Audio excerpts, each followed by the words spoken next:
آج اسی قرآن کو ہمارے یہاں تراویح میں پڑھا جاتا ہے، مگر حافظ صاحب نے اگر 1.5 پارے کی جگہ 2 پارا پڑھا دیا، اگر 1 پارے کی جگہ 2 پارا پڑھا دیا تو ہمارا پارا چڑھ جاتا ہے۔ حافظ صاحب آپ نے زیادہ کیوں پڑھا دیا؟ اس قرآن کو سن کر کے آج ہمارے دل کی کوئی دنیا نہیں بدلتی، نہ ہماری آنکھوں سے آنسو آتے ہیں۔ میرے پیارے ساتھیوں، کیا بات ہے! قرآن تو وہی ہے، قرآن تو وہی ہے جس کے بارے میں اللہ نے فرمایا لو انزلنا هذا القرآن على جبل لرأيته خاشعا متصدعا من خشیۃ اللہ۔ اے نبی، اس قرآن کو اگر ہم کسی پہاڑ کے اوپر بھی اتار دیں تو پہاڑ بھی اللہ کے خوف سے چور چور ہو جائے گا۔ ہمارے دل کی کیا اوقات ہے؟ ہمارا دل تو ملائم سا ہے، نرم سا ہے، گوشت کا بنا ہوا ہے۔ اللہ نے کہا قرآن پہاڑ پر بھی اترتا تو پہاڑ چکنا چور ہو جاتا، اور آج قرآن سے ہمارے دل کے اوپر کوئی اثر نہیں ہو رہا ہے۔ اس کا مطلب کہ ہمارا دل پہاڑ سے بھی زیادہ سخت ہو چکا ہے۔ کبھی موقع ملے تو سورہ مریم کی کسی اچھے قاری کی آواز میں سورہ مریم کی تلاوت سنو میرے بھائی، اگر اندر سے روح نہ سرسار ہو جائے تو کہنا۔ قرآن کا انداز، کوئی اچھا قاری جب قرآن پڑھے، حضرت جعفر تو اللہ کے نبی کے صحابی ہیں، جب انہوں نے اپنے انداز میں قرآن کو پڑھنا شروع کیا، وَاذْكُرْ فِي الْكِتَابِ مریم، جب انہوں نے حضرت مریم کا واقعہ بیان کرنا شروع کیا، عیسیٰ علیہ السلام کے پیدائش کا واقعہ بیان کیا، پیدا ہونے کے بعد جب حضرت مریم عیسیٰ علیہ السلام کو اپنی گود میں لے کر کے گئی اور قوم کے لوگوں نے تانا مارنا شروع کیا، اور حضرت مریم نے اپنی ماں کی گود میں اپنے اللہ کے نبی ہونے کا اعلان کیا، اللہ کے بندے ہونے کا اعلان کیا، جب یہ سورہ مریم کی آیتیں جب حضرت جعفر نے پڑھنا شروع کی، پورا دربار رونے لگا، نجاشی بھی رونے لگے، اور پورا کا پورا دربار سسکیوں سے گونجنے لگا، پورا دربار رونے لگا، اور نجاشی بھی ایمان لے آیا اور اس کے دربار کے کئی لوگ ایمان لے آئے۔ اللہ نے فرمایا وَإِذَا سَمِعُوا مَا أُنزِلَ إِلَى الرَّسُولِ تَرَىٰ أَعْيُنَهُمْ تَفِيضُ مِنَ الدَّمْعِ، اے نبی جب قرآن ان کے سامنے پڑھا جاتا ہے تو وہ قرآن کو سن کر کے رونے لگتے ہیں۔ میرے پیارے ساتھیوں، قرآن کا پہلا پارہ اٹھاؤ، اللہ نے یہودیوں کے بارے میں فرمایا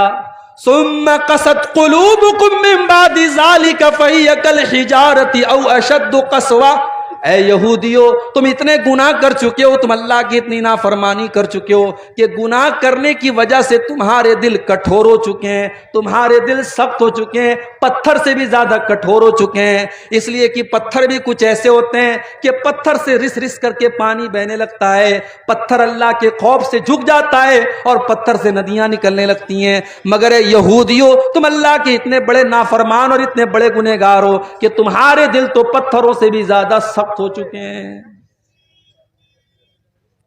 آج جانتے ہو ہم قبرستان جاتے ہیں، قبرستان جا کر کے بھی ہمارے دل نرم نہیں ہوتے، ہماری آنکھوں سے کبھی آنسو نہیں آتے۔ جنازے میں ہم جاتے ہیں،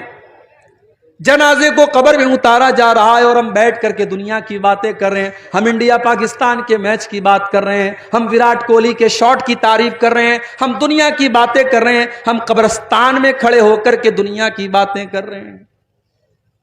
میرے پیارے ساتھیوں، یہ کتنی سخت دلی کی بات ہے۔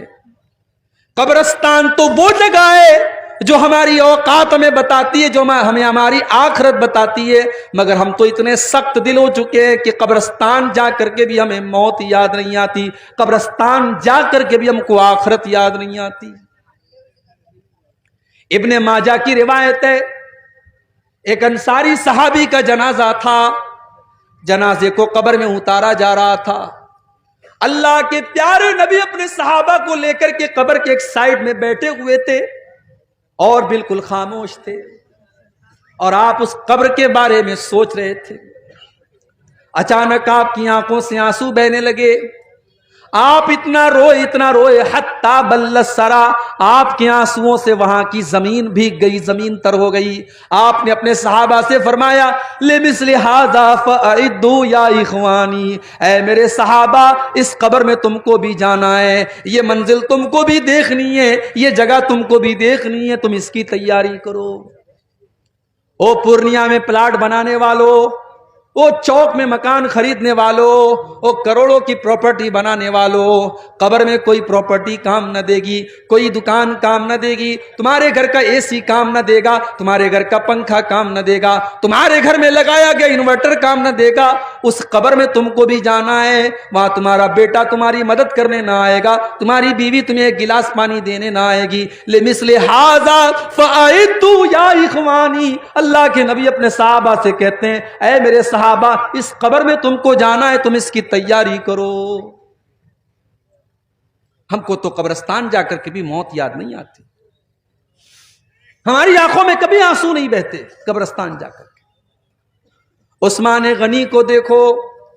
یہ اللہ کے نبی کے وہ صحابی ہیں جن کو اللہ کے نبی نے کئی مرتبہ جنتی کہا تھا۔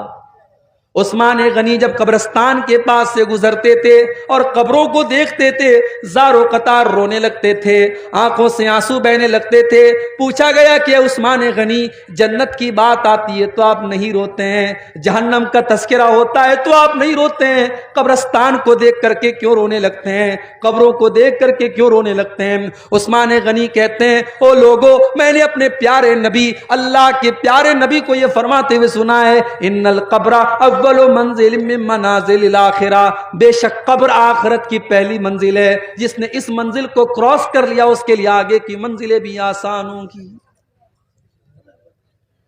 میرے نوجوان ساتھیوں، جیسے تم فیس بک کے لیے ٹائم نکالتے ہو،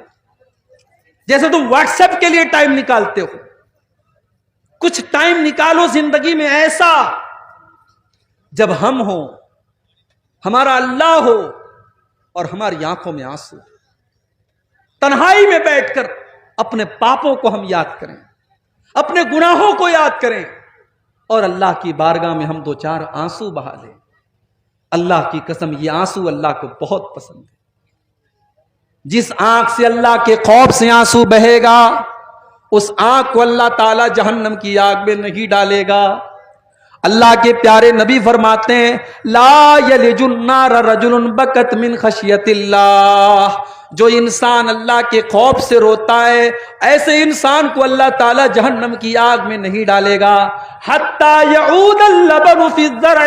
یہاں تک کہ جانور کے تھن کا دودھ نکل کر کے واپس چلا جائے، جو کہ امپاسبل ہے، اسمبھو ہے، ناممکن ہے۔ جانور کے تھن سے دودھ نکل کر کے تھن میں واپس نہیں جا سکتا۔ جو اللہ کے خوف سے روئے گا، جس کی آنکھوں سے اللہ کے خوف سے آنسو نکلے گا، وہ آنکھ بھی اللہ کے عذاب میں نہیں جائے گی، جہنم میں نہیں جائے گی۔ ایک اور حدیث میں اللہ کے نبی فرماتے ہیں لیس شیء احب الی اللہ من قطرتین، دو قطرے ایسے ہیں جو اللہ کو بہت پسند ہیں، دو قطرے، دو بوندیں ایسی ہیں جو اللہ کو بہت پسند ہیں۔ قطرۃ دموع من خشیت اللہ، ایک اللہ کے خوف سے بہنے والے آنسوؤں کے قطرے،